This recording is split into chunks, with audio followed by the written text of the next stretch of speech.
Hi, I'm Peter Mallouk. Welcome to 1,000 Miles from Wall Street. I'm here with Todd Shepherd, one of our most experienced wealth managers. And in an earlier podcast, we touched on 529 plans and how you work with clients around that. But what we're going to cover today is some of the pitfalls around 529 planning. And let's start with what happens if we're saving for someone to go to a really expensive school and then it turns out they don't need that money. Sure.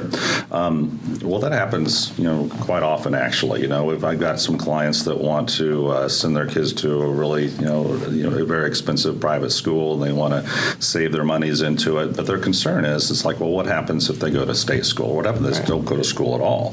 Right. Well, if you have multiple kids, you can basically transfer the 529 plan from child to child. And so, for example, if the oldest child has money left over after they're done with school, you can transfer it to the second child or the third child or fourth child or whatever you want to do.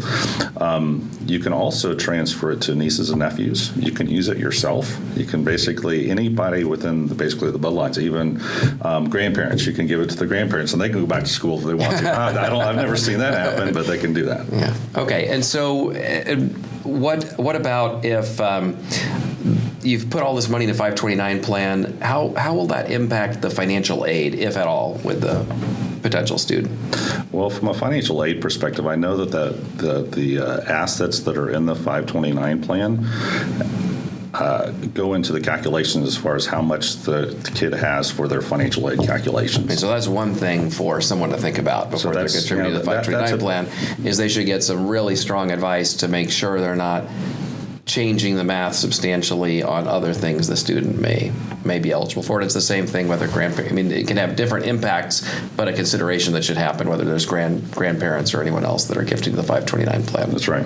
What if I contribute to a 529 plan in one state like Virginia and then I move to Utah? Is there any considerations there?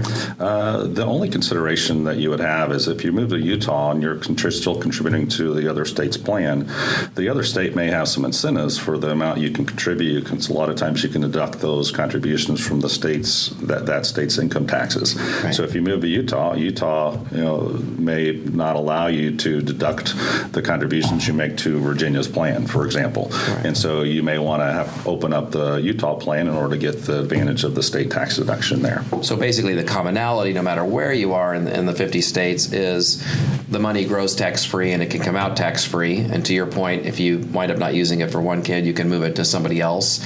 But the tax breaks, just to make things as complicated as possible for everybody, which is what the tax code does, the tax breaks are very dependent on where you live and what that state happens to give you and if you're moving or not. That's exactly right. All right. Exactly right.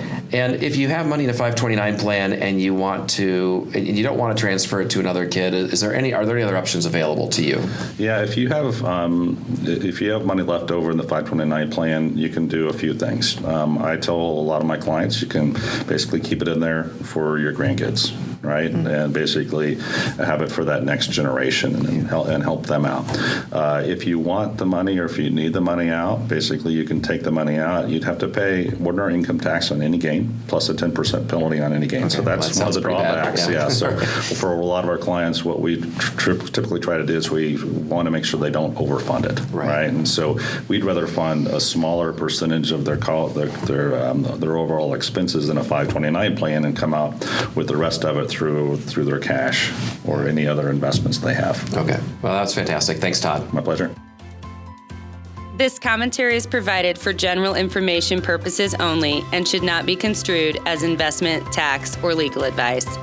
Past performance of any market results is no assurance of future performance. The information contained herein has been obtained from sources deemed to be reliable but is not guaranteed.